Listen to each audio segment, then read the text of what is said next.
En Radio Inter, todos los domingos de 4 a 5 de la tarde, tiene una cita con la historia, con Pío Moa y con Javier García Isaac. Cita con la historia. Presenta Javier García Isaac. Pues cita con la historia, cita con don Pío Moa, cita con todos ustedes, nuestra legión de oyentes, de escuchantes. Y sabemos que son legión pues por la cantidad de descargas que estamos recibiendo, la cantidad de notas a través del Facebook del programa Una Hora de Libertad UHL. Así que nada más que agradecerles su fidelidad y prometerles que intentaremos sorprenderles siempre desde la más veraz información, siempre desde los hechos, con don Pío Moa. Don Pío Moa, muy buenas tardes. Hola, buenas tardes. Bueno, y ya que hoy es el Día de la Hispanidad, pues recordar que España es uno de los contados países europeos, incluso del mundo, que ha extendido su cultura por varios continentes, especialmente por América, y que ha creado una especie de ámbito cultural especial, que es lo que se suele llamar la hispanidad, y que es un legado fundamental de nuestros antepasados que es preciso conservar a toda costa, si no queremos decaer de una manera vergonzosa. ¿Y usted no opina, y es un poco vergonzante o vergonzoso, como en los tiempos actuales parece que nos avergonzamos de ese legado, como si tuviésemos que pedir perdón? Sí, por la leyenda negra. La leyenda negra que ha sido asumida por una gran parte de la sociedad debido a la intensa propaganda que han hecho, en general, la izquierda y los separatistas, pero desde hace años también la derecha. Es una novedad porque hasta entonces, hasta ahora, la derecha no había participado en todas estas cosas, pero se puede decir que sí. La derecha me refiero al PP especialmente, ¿no? Sí, la derecha en el sentido de que ha hecho dejadez de funciones, sí, porque se puede ser culpable por acción o por omisión. Bueno, no solo, también por acción. Es decir, su propaganda, su cosa, pues trata de omitir toda la referencia, lo cual es un ataque en sí mismo. Lo cual es una agresión en sí mismo. Bueno, no es simplemente pasividad, es algo más, ¿no? Pero bueno, hoy vamos a hablar de la segunda parte de la revolución del 34, 1934, tan desconocida por la inmensa mayoría y que, sin embargo, es esencial para entender la historia de España, incluso hasta la actualidad. Hemos batido récord esta semana de descargas vía Internet de los transfers del programa que solemos colgar en la página web de Una Hora de Libertad. Y el denominador común en los comentarios que nos hacían es lo interesante de esta primera parte, que fue la revolución de 1934 y que tratamos la semana pasada y que hoy vamos a continuar. Esta también va a ser interesante. Bueno, para resumir, ya habíamos hablado un poco de la gran cantidad de armas recogidas. O sea, fue la insurrección, con de las muchas insurrecciones que hubo comunistas, sobre todo en la época, fue la insurrección que contó con más armamento y con más poder de todo tipo, ¿no? Y los daños materiales, para darnos cuenta, aparte de 1.300 muertos, entre ellos algo así como un centenar de asesinatos de curas, de prisioneros, guardias civiles presos en Asturias, de gente que llamaban fascistas, que podía ser cualquier cosa, ¿no? Pues aparte de eso, los daños materiales incluyen 935 edificios destruidos o seriamente dañados. De ellos 58 iglesias, 26 fábricas y 63 edificios públicos.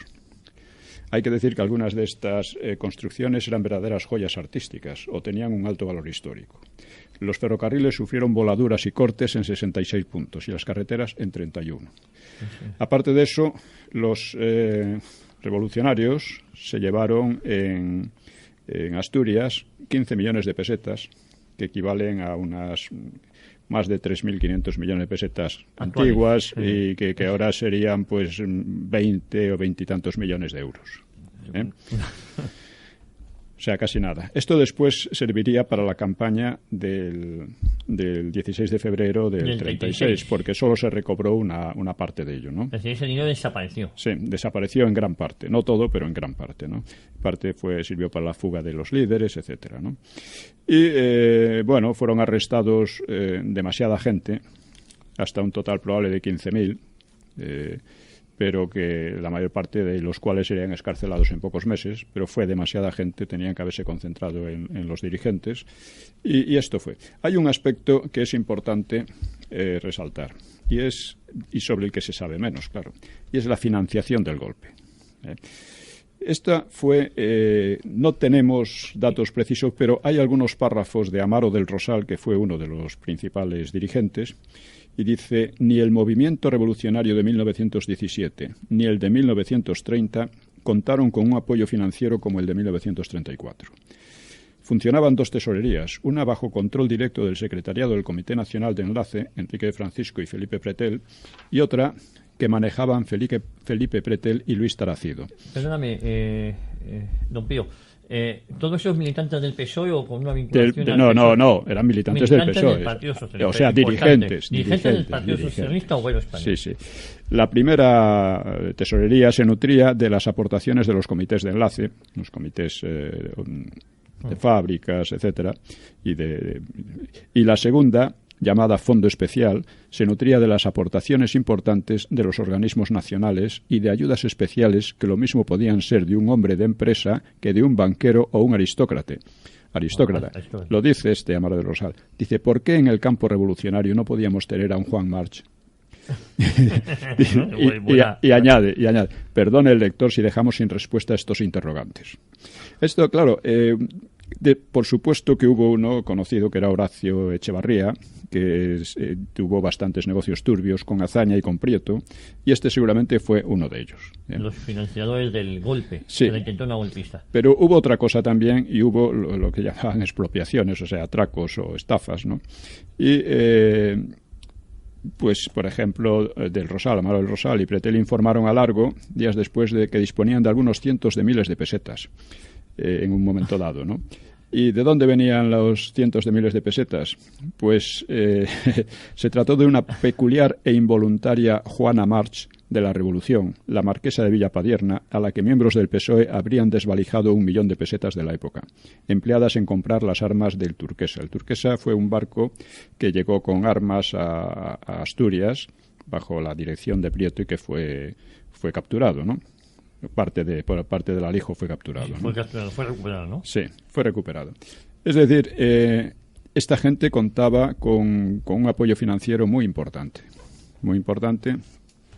que, en fin, un apoyo financiero que no tiene este programa, por ejemplo. Por ejemplo, que eso sería bueno recordar, que se pongan en contacto con nosotros. Sí, es bueno recordarlo porque, desgraciadamente, mucha gente que tiene dinero lo gasta en cosas tontas o absurdas. Lo malgasta. Cuando no en actos delictivos, ¿no? Como estos, ¿no? Y esto por lo que se refiere al aspecto, a la financiación del golpe. Pero hay otra cuestión, y es que un momento, hay otra cuestión importante, y es que, a pesar de que fue derrotado el golpe, la revolución, la insurrección, los vencidos recobraron enseguida su moral de lucha y victoria. Enseguida. Amaro del Rosal, volvemos otra vez, uno de los dirigentes, que escribió un libro imprescindible sobre ello, explica: las clases dominantes vivieron aterradas por ese fenómeno de vitalidad política. La reacción había logrado la victoria electoral en 1933 y aplastar el movimiento de octubre. Sin embargo, no podía contener el proceso revolucionario que representaba octubre. Y Yagüe respondía también a eso. Dice Yagüe, que había sido el que dirigió en Asturias, uno de los que dirigió junto con López Ochoa, ¿no?, la lucha contra la revolución. Le preguntaban cómo quedaba Asturias y dice: igual o peor que la encontré. Derrotar materialmente al enemigo no tiene importancia ninguna, claro, mientras no se haya quebrantado su moral. Pues bien, la moral de aquellos mineros quedaba tan íntegra y tan elevada, si no lo estaba más, como el día en que entré con mis fuerzas. No hemos hecho nada. No le faltaba razón, porque luego esto fue todo el caldo de cultivo para el 36. Efectivamente, no le faltaba razón. Y entonces vamos a ver cómo se recuperó la moral. La moral se recuperó gracias a una campaña masiva de acusaciones sobre la represión de Asturias. Es decir, inmediatamente... Claro. Se magnificaron, ¿no?, esa represión. Sí. Aunque usted reconocía que hubo 15.000 pesos, que es algo excesivo también para lo que fue... Sí, pero eran y estaban ahí, no pasaba nada. Era por aplicar la ley de una manera estricta, pero nada más. Sí, era una claro. era una gran tontería, ¿no? Sí. Porque eran juicios y más juicios que no llegaban sí, a ningún lado no llevaba a ningún lado. Es más, la represión, para darnos una idea de cómo fue, pues tenemos cómo fue detenido Largo Caballero.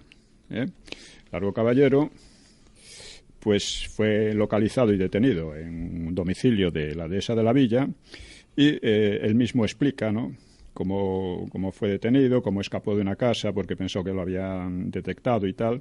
Dice, una madrugada rodearon la casa unos cuantos camiones con policías y guardias de asalto, porque había sido informado de que estaba allí.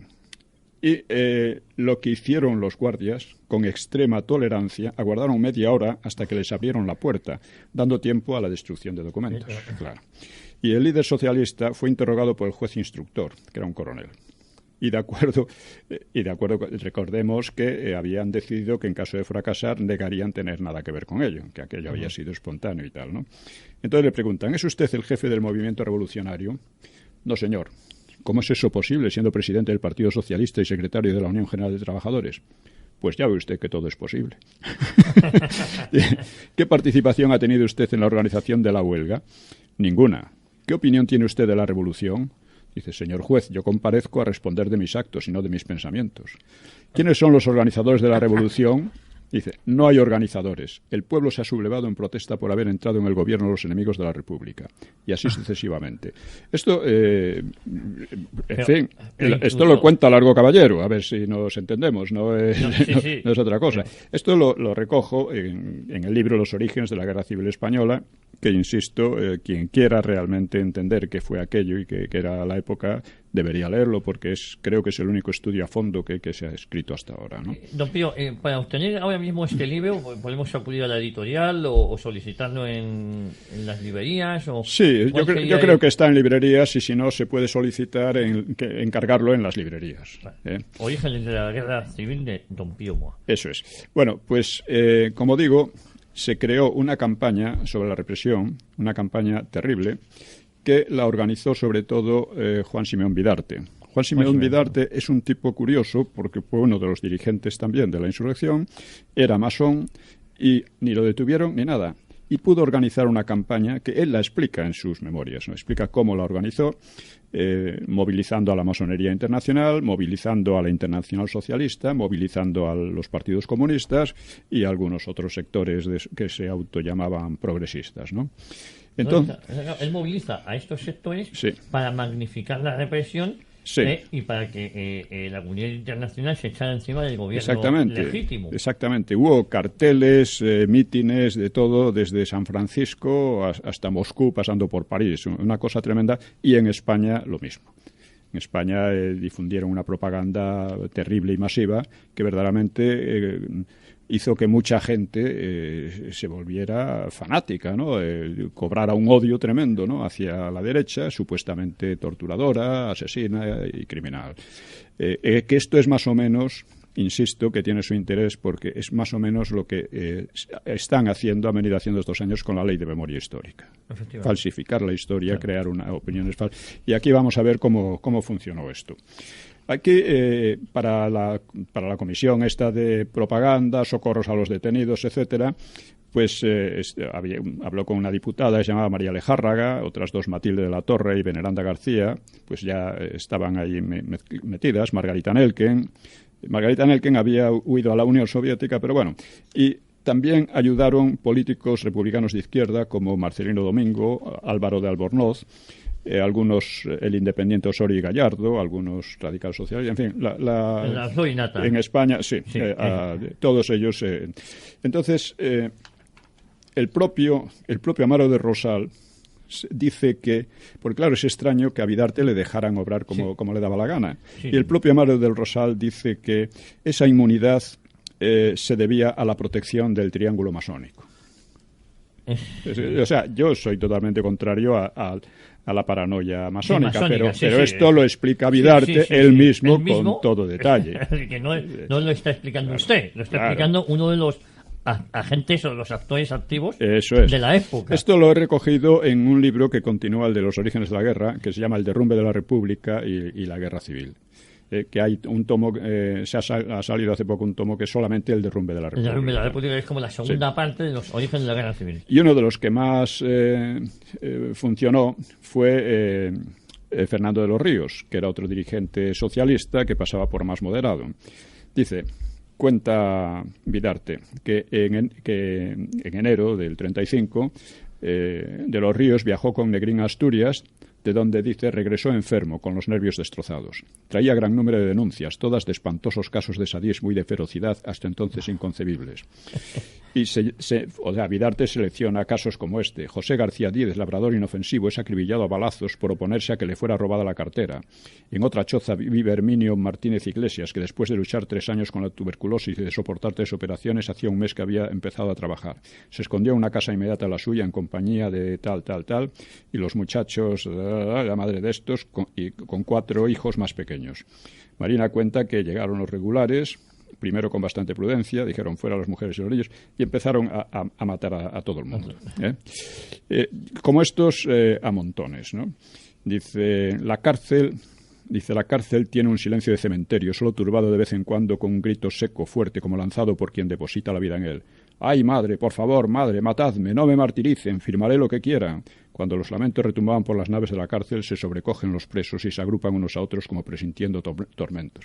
En la cárcel ya no había tormentos, era en las comisarías o los cuartelillos, pero no en la cárcel.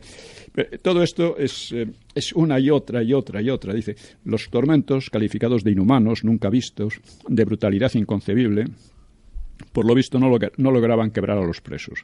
Después de haber visto, dice Fernando de los Ríos, Vidarte, a cientos de viejos y jóvenes antes y después de los martirios de la prisión, puede afirmarse que ni uno solo salió de estos martirios abatido en sus ideales.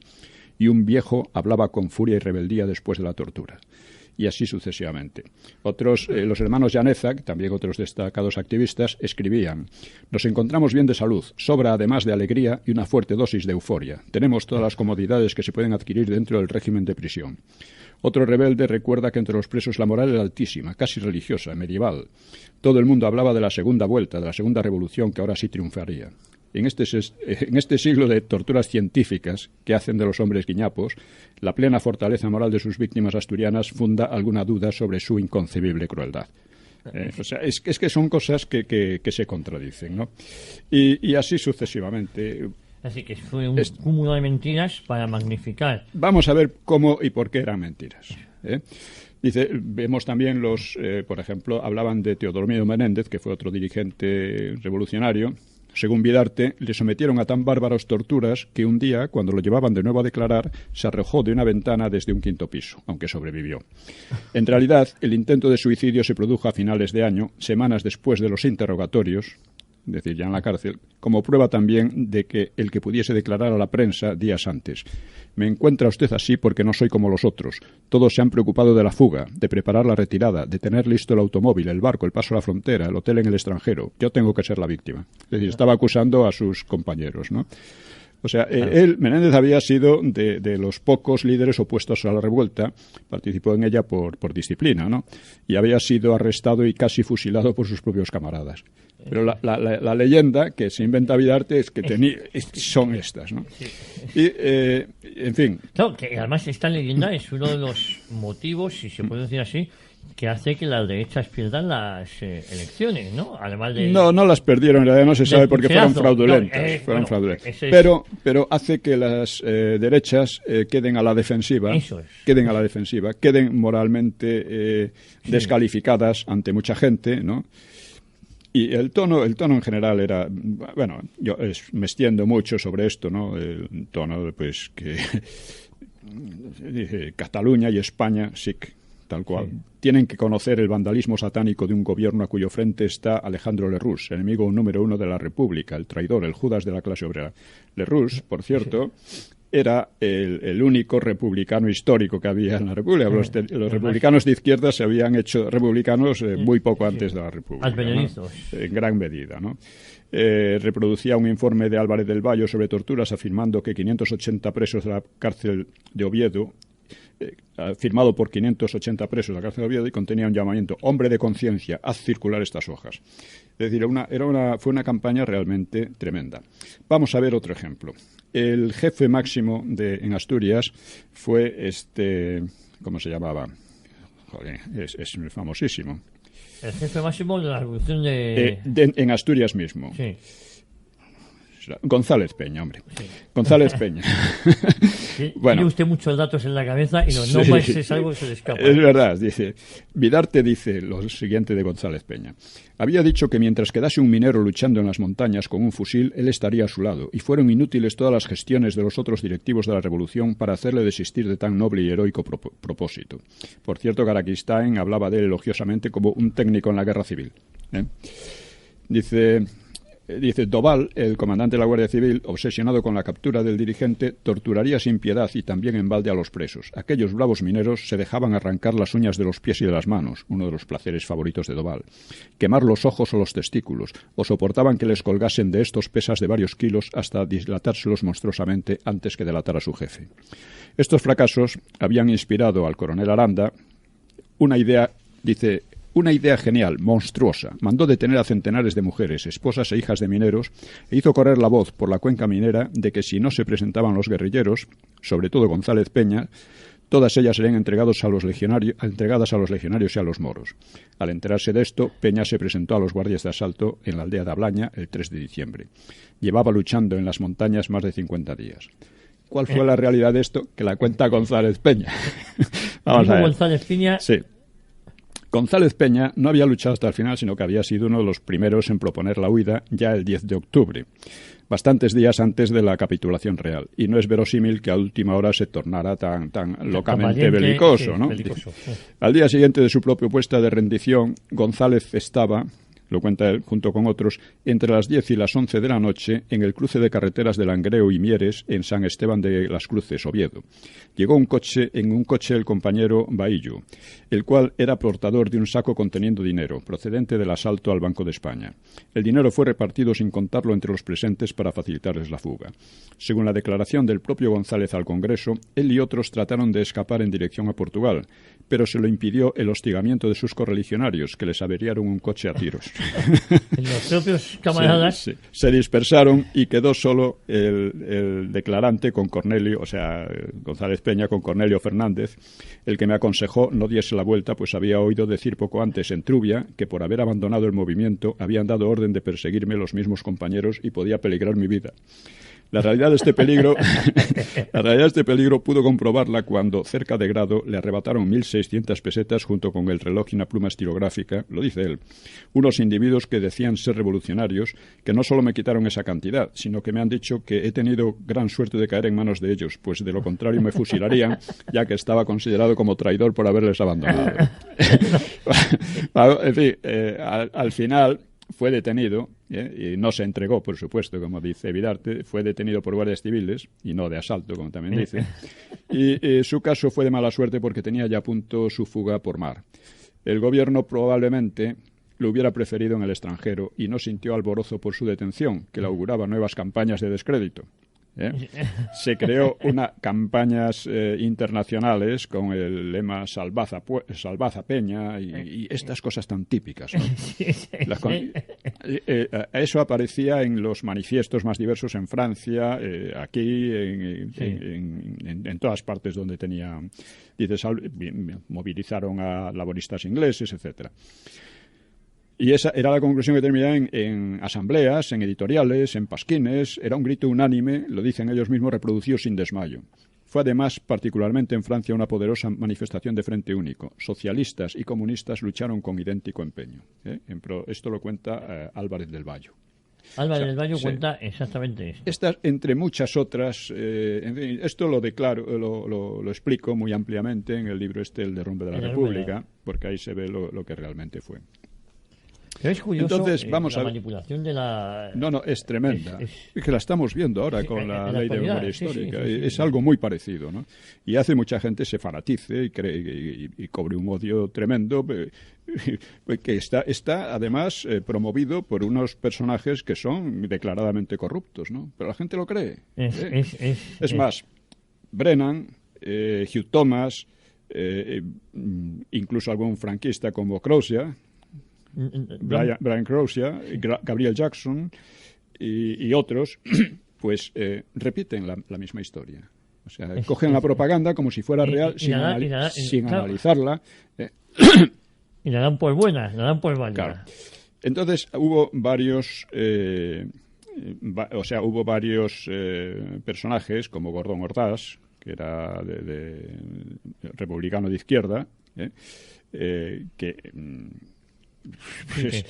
fue uno de los más agitadores en esto, ¿no? Entonces Gil Robles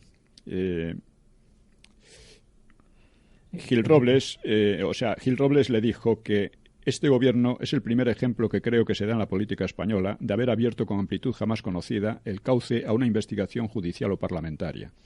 Lo decía en alusión a la negativa de Azaña de una comisión parlamentaria por Casas Viejas. Sí. Dice, Gordón, enfadado, recordó que él había hecho una indagación sobre el terreno, es decir, en Asturias, y que en noviembre del 34 se le había impedido tratarla en las Cortes. Otro diputado, Vicente Marco Miranda, lo había intentado también a finales del mismo mes, contestándosele que notificara sus datos a los tribunales y solo si estos lo rechazaban recurriese al Parlamento.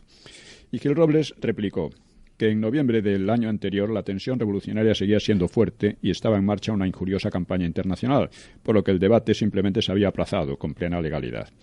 Entonces, Gordón, incoherente, ahora tenía la oportunidad en el Parlamento, rehusó plantear un debate en regla, aduciendo que él no iba a tratar el asunto cuando le convenga al Gil Robles, ni a proporcionarle una plataforma electoral. Hablaremos cuando crea que el gobierno tenga títulos. O sea, un gobierno elegido y que había derrotado la revolución no tenía títulos para él, ¿no?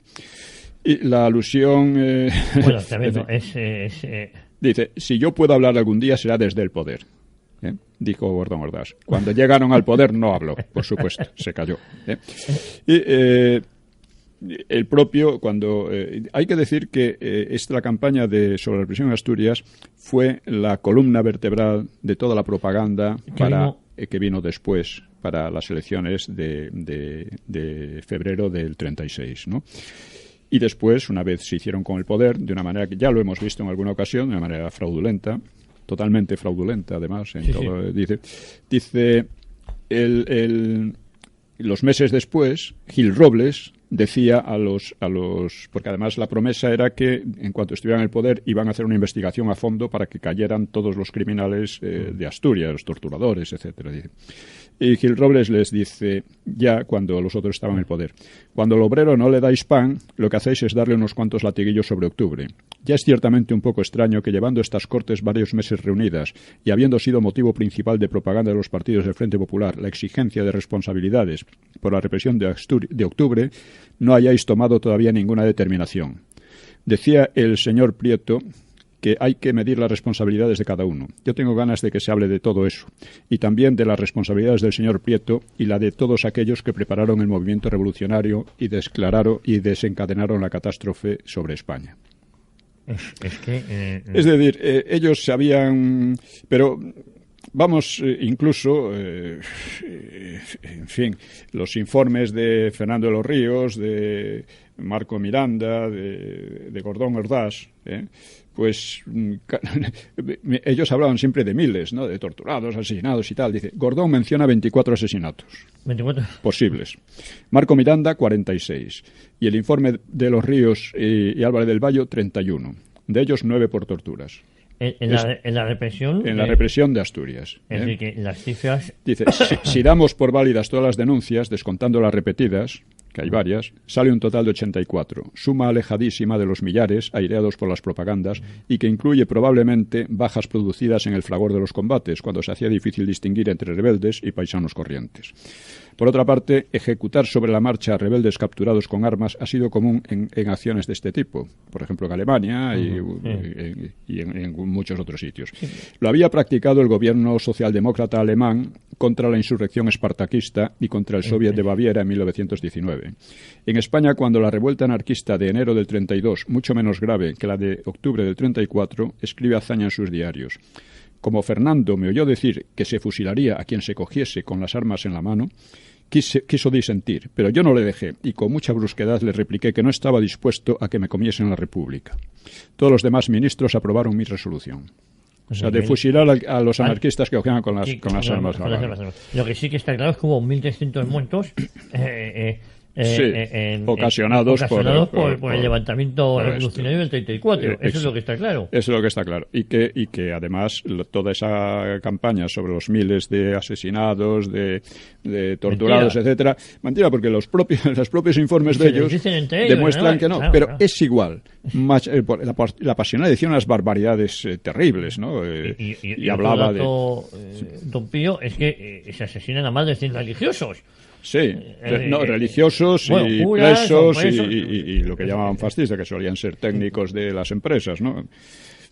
O gente así, médicos, cualquier cosa, ¿no? Si le parece a usted, don Pío, vamos a hacer una brevísima pausa, vamos a continuar, vamos a tomar aire, vamos a tomar impulso, vamos a seguir hablando sobre la Revolución de 1934, más conocido como la Revolución de Asturias, porque ahí fue verdaderamente donde triunfó uno de los días más.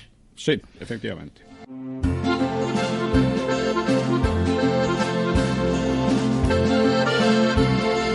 Pues continuamos aquí en Cita con la Historia, en Cita con don Pío Moa, y hablando sobre la Revolución de 1934, más popularmente conocida como Revolución de Asturias, porque es ahí donde por lo menos triunfó un par de semanas. Sí.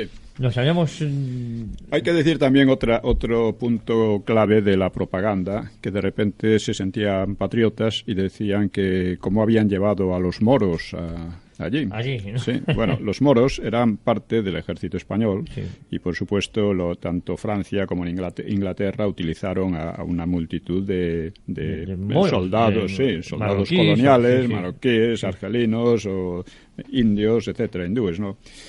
Los utilizaron masivamente, ¿no? Pero es que además Azaña, cuando Sanjurjo se rebeló en agosto del 32, Azaña movilizó también a los moros, aunque no tuvo ocasión de emplearlos porque ya la cosa pasó en cuestión de horas, como quien dice, ¿no? Y además estaban encuadrados dentro del ejército regular. Claro, eran y entonces estos de repente, como si fueran muy patriotas, dicen, ha traído a los moros a España. Bueno, ya los trajo Azaña para empezar, y en segundo lugar eran parte del ejército español y era cosa común en todos los ejércitos de la época, ejércitos que tenían colonias, claro. ¿Qué militar acaba con la sublevación de Asturias? ¿Yagüe? Fundamentalmente Yagüe y Franco dirigía porque además le acusaban de verdugo de Asturias cuando él no estuvo allí en ningún momento. Él estaba en Madrid. Eran Franco y López Ochoa. Perdón, Franco, Yagüe y López Ochoa. Eso es, Yagüe y López Ochoa. López Ochoa amenazó con fusilar en masa, pero no lo cumplió, claro, aunque fusiló a algunos. Y después era masón, curiosamente era masón también, y al recomenzar la guerra en julio del 36, él estaba en el hospital de Carabanchel, y fueron a por él, lo sacaron de donde estaba, lo frieron, lo acribillaron literalmente a tiros, ¿no? Lo cuenta alguno de ellos, dice que la ropa le temblaba. La cabeza, le cortaron la cabeza, la pusieron en una una bayoneta y la pasearon por ahí, por partes de Madrid. Esa fue la justicia revolucionaria. Exactamente, ¿no? O sea, López Ochoa, que había defendido la legalidad republicana. Sí, por eso se quedó. Exactamente. Es decir, que no fue los sublevados ni mucho menos. Sí, efectivamente. Pero ya digo, el odio que se había creado era tal que ya no se veía nada, era todo el mundo, veía en rojo casi todo el mundo, ¿no? Hay otro aspecto que es el de Cataluña, que es muy interesante. Bueno, hay que decir también que al final se fusiló a 3 o 4 personas sin importancia, porque Alcalá Zamora, que era el presidente de la República, se opuso a que se aplicara la pena de muerte a los principales dirigentes, a González Peña y etcétera, ¿no? Es decir, cogieron a 3 o 4 cabezas de turco y 3 cabezas de medio pelo, por decirlo de alguna manera, y exactamente, los altos dirigentes quedaron todos impunes. Esto por las presiones de Alcalá Zamora, que decía que si se fusilaba alguno de ellos se iba a crear, como a Pérez Farrás, que era un militar que estuvo en la insurrección de Cataluña, de Barcelona, pues claro, decía, no, que se va a crear un mártir. Oiga, si no se crea un mártir, a ellos les da igual, porque si no se crean un mártir, crean un héroe. Es un héroe, claro. El caso es que no se hizo justicia, porque crearon estos no asesinos se hizo impunes, justicia, claro. no se hizo justicia. La represión de una clave, pues fue el castigo de los líderes. Ninguno de ellos alegó torturas o las denunció en otros. Lo mismo con Pans y sus consejeros que González Peña, Teodomiro Menéndez o Pérez Farrás. Santiago Carrillo, dice él mismo, sufrió un interrogatorio que casi me pareció versallesco. El mismo Santiago Carrillo. Ya hemos visto el interrogatorio a Largo Caballero. Largo Caballero, sí. Que era un interrogatorio de risa, ¿no? Y que, por cierto, Largo Caballero fue absuelto por falta de pruebas. Por increíble que resulte, fue absuelto por falta de pruebas. Momento que aprovecharon Carrillo y los demás para decir, oiga, nosotros también. Claro. Si el que lo había organizado ha salido absuelto. Jefe de edad, pues claro. Santiago Carrillo, que tendría 18 años o en esa época. 19, sí, era muy joven. Era muy joven. Pero era uno de los líderes de las juventudes socialistas. Que practicaban el terrorismo. Fueron muchas veces, la gente se cree que fueron los falangistas los que empezaron a atentar contra los socialistas. Fue exactamente al revés. O sea, los falangistas solo replicaron después de sufrir un montón de bajas. Un montón de bajas de sus militantes. Claro. Bueno, pues, y el que dirigía esto era Santiago Carrillo. Sí, Santiago Carrillo tenía una historia muy, muy lucida, ¿no? Y luego hay que ver la publicidad que hizo la Pasionaria, propagandísticamente hablando, que era muy buena, vamos. Sí, pero además, fíjate, Amaro del Rosal dice, mencionaría una aplicación de la ley de fugas, afortunadamente reducida, dice, a simulacro. Así como una sesión de tortura extraordinaria, que no menos afortunadamente se había quedado en tortura moral, en amenazas, palabrotas, insinuaciones, denuestos y gestos de agresión. Bueno, eso fue la tortura que sufrió Amaro del Rosal, otro de los dirigentes, según sus propias palabras. Es que aquí importa mucho. Yo, sobre todo, he ido a las fuentes de la propia izquierda. Pues claro, tú coges la de la derecha y bueno, siempre pueden decir normal, tienen que defenderlo, pero es que todo está escrito por ellos mismos. Es algo que he podido, claro, hay que buscarlo, hay que ir a las fuentes primarias, pero es así, ¿no? Usted ha comentado en alguna ocasión cómo aquel famoso libro inconcluso sobre la batalla de Madrid que usted iba a haber escrito, al final derivó en esto, claro, ¿no? me derivó en esto, porque no se entendía nada sin y lo posiblemente de 34. Usted, cuando iba a escribir ese libro, el sesgo político era otro, hasta que fue a los orígenes. No, en aquel momento yo tenía la idea que tenía casi todo el mundo, ¿no? Una rebelión militar contra el pueblo y todas estas cosas, ¿no? Pero claro, cuando lo ves... Al acudir a las fuentes primarias. Y vamos a hablar, si a usted le parece bien, del tema de Luis Companys, ¿no? ¿Cómo es, vamos a hablar de eso. Pero antes quiero hablar también de que algunos no fueron detenidos, algunos dirigentes no fueron detenidos, como ya hemos visto Vidarte, ¿no?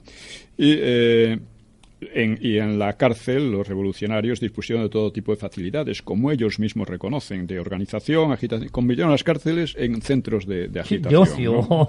No, de agitación. Sí que es peor. Prieto, uno de los líderes máximos, huyó a París. Y desde allí protestó por indefensión al habérsele declarado en rebeldía. O sea, era una desvergüenza asombrosa. A él se le llama un juicio, se va a París y dice que está indefenso. Pero es más, dice, su permanencia en el extranjero, aclaraba en carta al juez, obedecía a una dolencia no especificada, certificada por un médico que le recetaba sosiego y abstención de viajes. Por lo tanto, no podía marchar de París para volver aquí. En cambio, sí pudo ir. Dice, otro de sus papeles prueba, sin embargo, que había viajado, si bien no a España, porque decía también, los 600 metros de altitud de Madrid le serían fatales. Es una cosa que lo vemos en todo, ¿no? Sí, pero fue una tomadura de pelo continua con la justicia, ¿no? Continua. Dice, el juez militar no se dejó convencer y lo mantuvo en rebeldía, a Prieto. Sí, pero en Cataluña la Esquerra temió en los primeros días que hubiera una dura represión, ¿no? Incluso verse proscrita, verse ilegalizada, que habría sido lo que había pasado en casi cualquier país. Que eso es lo que tenía que haber pasado con el Partido Comunista y con la Esquerra. Con el Partido Socialista. Perdón, con el Partido Socialista, que fue el autor intelectual y material. Sí. Dice, el juicio de Companys y sus consejeros empezó el 25 de mayo y se convirtió en una magnífica plataforma política para la oposición. Los inculpados pues alegaron que antes de octubre habían estado inquietos por las amenazas a la República y a la autonomía. Eran unas amenazas inexistentes creadas por la propia propaganda de la Esquerra para soliviantar a la población. Un poco lo que hace la Esquerra y CIU, que España nos roba, que nos tratan mal, que no nos reconocen, en fin. Pero aseguraron que había sido el pueblo quien por su cuenta, lo mismo que los socialistas, quien por su cuenta había reaccionado a dichas amenazas. Luego, le preguntan a Companys si la huelga de octubre había sido amparada por elementos que estaban al servicio de la Generalidad, como había sido así, los cuales la fomentaban e imponían en comercios e industrias e incluso en ferrocarriles. Y él respondió que el sentimiento de la huelga penetró de una manera espontánea en todo el elemento obrero de Cataluña. En realidad, el elemento obrero de Cataluña no se había movilizado, la mayor parte, porque era anarquista, y los anarquistas estaban muy cabreados con Companys. Dice, admitió que es posible que la FAI fuera opuesta a la huelga, pero aclaró, siempre habían tenido noticias de que esa agrupación estaba en combinación con los monárquicos. O sea, que los anarquistas estaban en combinación con los monárquicos. Dice, olvidando que los anarquistas habían colaborado con la Esquerra para traer la República y que las dos se habían apoyado mutuamente durante un tiempo, aunque luego se hubieran peleado, ¿no?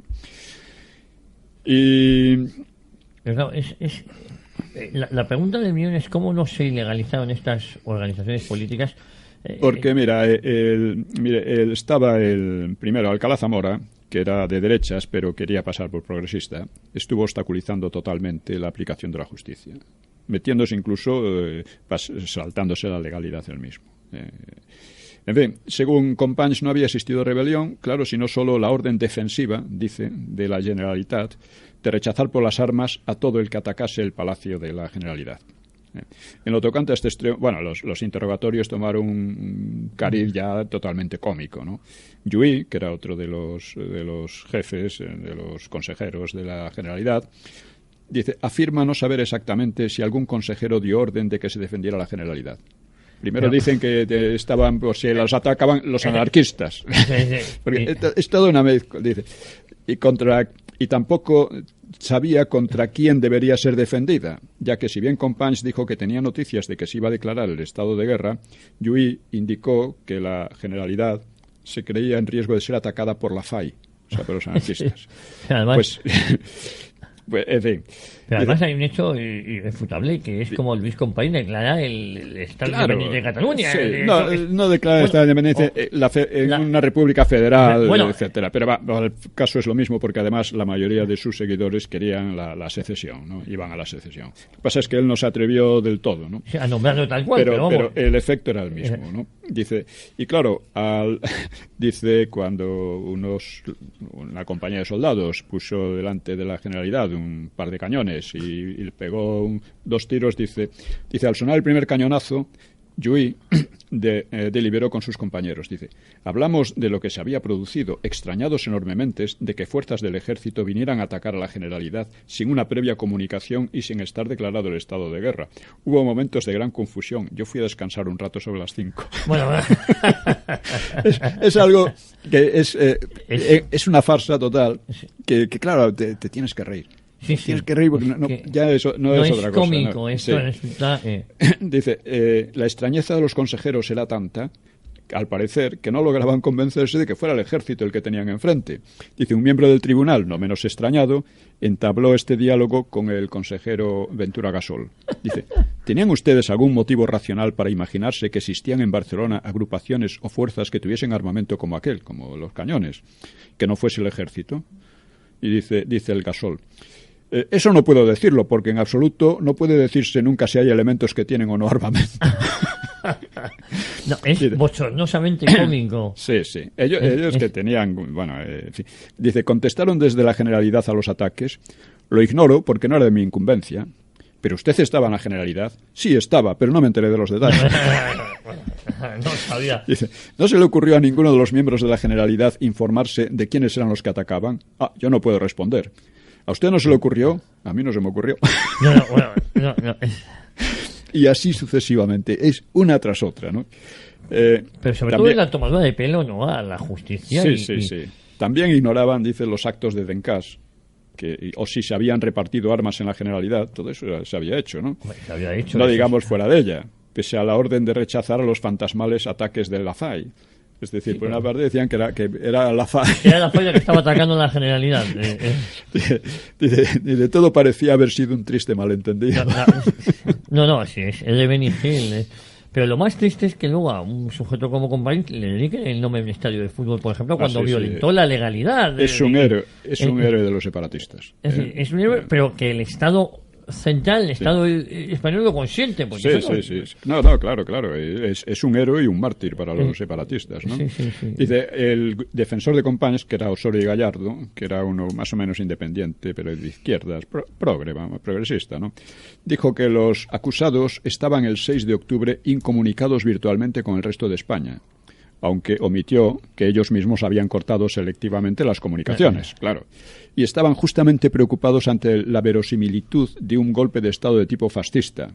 Ninguno creía en realidad en tal supuesto, como indicamos ya en el libro anterior. Es decir, en el programa la semana pasada. En los orígenes de la Guerra Civil, ¿no? Mientras que las masas dice que se rebelaban espontáneamente. Las masas no apoyaron en ningún momento la revuelta. Además, es lo gracioso, lo apoyaron, estuvieron al lado de la legalidad todo el tiempo, ¿no? Y de ahí que por eso fue tan fácilmente derrotada, ¿no? Sí, pues en Cataluña no hubo ningún levantamiento popular, más que institucional. El levantamiento sí que fue institucional, pero en ningún momento apoyado por las masas, ¿no? Y dice Osorio, que con una cara dura también increíble, dice, el gobierno de la Generalidad, precisamente por ser gobierno y ejerciendo una función de gobierno inexcusable en tan dramáticas circunstancias, hubo de buscar un cauce jurídico y político para que la alarma y la indignación de enormes masas del pueblo catalán no se mantuvieran en una posición meramente protestativa y negativa, sino que aplicasen su exaltación y su fervor a una obra política constructiva. Primero, las masas esas eran completamente ficticias y la política constructiva significaba romper la Constitución, romper la legalidad y atacar la República. Eso es básicamente. Dice él que tales hechos no son constitutivos de delito.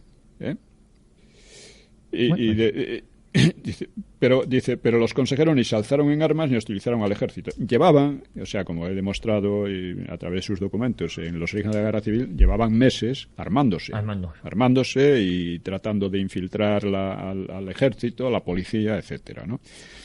Pero hay otro miembro porque claro, en el tribunal, esto era el Tribunal de Garantías Constitucionales. Es decir, a Companys esto los juzga, en lugar de juzgarlo tribunal militar, lo juzgaba un tribunal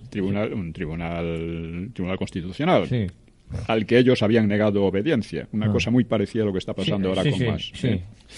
Dice, un miembro del tribunal, que era separatista, ¿no?, llamado Svert, sostuvo la tesis que dice en la prensa de Pro Companys, dice, ha producido gran sensación por su consistencia y por la modernidad de las teorías expuestas. Eso decía la prensa de la Esquerra. Dice, Svert recordaba que solo podían penarse delitos tipificados, como el intento de cambio de gobierno. Ahora bien, la Esquerra había intentado en realidad un cambio de Estado, cosa muy diferente y no contemplada en la ley, siendo por tanto un acto político y legítimo, sin castigo posible. Bueno. Pero sin temor a equivocarnos, sí que podemos decir que esta revolución de 1934 es el preludio, es el verdadero origen de la guerra civil, sí, y que lo que buscaba en definitiva era un golpe de Estado. Sí, por una razón, es el verdadero origen por una razón, porque no rectificaron. Podían haber rectificado y habría quedado con precedente, sí, como lo de Sanjurjo, que sí, Sanjurjo ya hemos dicho que no fue de la derecha, sino de un sector mínimo, pero aquí era de los principales partidos. Del ejército, además. Sí, y eso, ¿no? Pero así como la campaña respecto a Asturias, la campaña se centró en la represión, en Cataluña se centró en identificar el espíritu y los intereses catalanes con los presos y en especial con Companys. Era una cosa también, porque la prensa de ellos siguió saliendo con otros nombres. Claro, dice, sí, fíjese. En el banquillo de los acusados, 7 hombres de Cataluña, dice la prensa. Y en torno al estrado y al banquillo, y fuera, el pueblo. Este será el hecho más trascendente desde el 14 de abril. Escribía La Ciutat, era el periódico que reemplazaba al suspendido La Humanitat de Companys. Uh-huh. Pero la exaltación de la personalidad es alucinante. Dice, Lluís Companys, el presidente de la Generalidad, es el primer luchador de Cataluña. Companys y Cataluña. Gómez Hidalgo ha establecido la magnífica ecuación. Companys y Cataluña se encontraron juntos el 6 de octubre y ya no se separarán más. Companys es Cataluña. Cataluña es Companys. Insistían en la propaganda más variada, ¿no? Sí, Se promovieron textos como el libro Companys Cataluña, clarificador ya desde el título, claro. En su prólogo, el escritor Azorín, que luego mejoraría un poquito, mejoraría bastante, describía a los procesados. Dice: estos hombres son afectuosos, llanos e inteligentes. Han procedido con lealtad y rectitud en el gobierno de su nación. Dice, lo han sacrificado todo por el pueblo. Sus pensamientos abarcan a todos los núcleos peninsulares. Por Cataluña y por todos los pueblos de España, en el acervo de libertad, de justicia y de progreso. Esto decía Azorín en aquel momento. Companys será retratado en Madrid y en Barcelona como un hombre de gobierno y exaltado sentimentalmente como persona que lo había tenido todo para caer en una inmerecida desgracia. Pero esto es una paranoia... pero es exactamente la misma retórica ahora, que vivimos ahora. Sí, por ejemplo, Pujol y Cataluña es como si fuera lo mismo. Sí. Ahora ya no tanto, pero sí. Claro, no. Pero es igual, incluso ahora. Sí, incluso ahora la comparecencia del otro día parece que se estaba pidiendo perdón a Pujol. Sí. En fin, los 7 procesados fueron condenados a 30 años de prisión y saldrían pronto en libertad, cumpliéndose el dicho de Cambó: España es el país de las amnistías. El 6 de junio, la Humanitat recogía, porque ya volvió a salir, recogía la sentencia, dice, con lágrimas en los ojos, y un titular a toda plana: 30 años de presidio. ¡Viva Cataluña! Y eso acompañada de frases de Companys, el cual decía: el veredicto que nos importa es el que pronuncia en su conciencia íntima el pueblo, ya que nuestros defensores han hablado del juicio de la historia, declaramos que esperamos tranquilos su veredicto definitivo, con orgullo en el corazón y conciencia limpia. Pero es que el pueblo ya había pronunciado su fallo al desoír los llamamientos de Companys aquel 6 de octubre. O sea, es un desafío a la realidad, un desafío a los hechos y una negación que, claro, sin embargo, es algo muy paranoico y muy común en la política española. Lo ha sido y ha vuelto a ser. Y lo ha vuelto a ser. Vuelto a serlo, ¿no? Y Largo Caballero, como ya sabemos, en fin, salió por falta de pruebas. Pero luego, además, no se tomaron medidas a nivel político, porque es verdad que hubo algunos juicios, algunas pantomimas de juicio, me atrevería a decir, pero además de que muchos de ellos enseguida, ya en febrero del 36 saldrían todos en libertad, pero lo preocupante es que en ese periodo no hubo medidas contra estas organizaciones políticas que quedó demostrado que estaban detrás de la intentona golpista, ¿no? Y que seguían. Las cárceles eran centros de agitación, la prensa seguía la prensa exactamente, aunque estuviera suspendida, salían con otros nombres y además era una falsificación todo, cuando hablaban de los miles de asesinados y torturados que luego sus propios informes desmentían y que luego no quisieron analizar, claro. Pero, por ejemplo, hablaban de 30.000 detenidos, 40.000, 70.000 y hasta 150.000 detenidos. Y el problema es que la derecha en la época de la CEDA no fue capaz de contrarrestar. No fue capaz de contrarrestar. En general, la derecha, así como ahora, la derecha, digamos que no hace nada, en cierto modo colabora pasivamente con esto. En aquella época colabora, por ejemplo, la ley de memoria histórica. Sí, la ley de memoria histórica que han tenido. Es una ley totalitaria. Prácticamente 3 años para derogarla, desde que está Rajoy, y no ha hecho amago de derogarla cuando no sabe que esto es un boomerang. Que es que esa ley incluso deslegitimiza al propio monarquía, la propia jefatura del Estado. Evidentemente, ¿no? La deslegitima y además que es una ley totalitaria, porque en ninguna democracia el poder decide cómo ha sido la historia. Decide, que además plantea una verdadera amenaza, aunque no se haya cumplido hasta ahora, una amenaza sobre los investigadores independientes. Claro. Oiga, te pueden acusar de apología del fascismo, de la violencia o de cosas por el estilo. Si no te alineas con la línea oficial. Exactamente, ¿no? Y eso claro, esa es la democracia que hemos tenido en la izquierda, ¿no? Dice. Y en fin, y poco después Azaña, que había Sí. Que recordáis que después de Casas Viejas y después de las elecciones del 33 se había hundido prácticamente, ¿no? Si consiguió sacar un escaño no fue por Madrid, donde era natural, sino que fue por Bilbao gracias al apoyo de Prieto, que era su amigo, ¿no? Que le permitió... Pues el 25 de mayo del 35 pues volvía a la vida pública con un mitin en Valencia, un mitin masivo ante 80.000 izquierdistas, y atizaba de nuevo el fuego de la campaña. Dice: ¿vosotros concebís una política de conservación social que consista en lanzar a la mitad de la población contra otra mitad? Es decir, según él, el gobierno estaba lanzando a la mitad de la población contra la otra mitad. El gobierno afirmaba: aprovecha un movimiento insurreccional popular.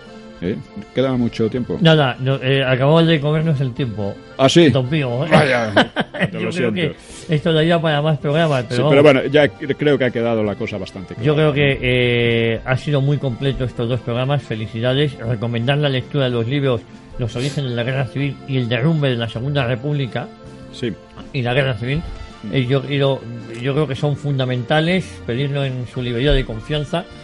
Y don Pío, la próxima semana un poquito más. La próxima semana hablaremos de aquel que habíamos anunciado, que es cuándo empezó a ser España una nación. ¿Cuándo empezó a ser España una nación? La próxima semana.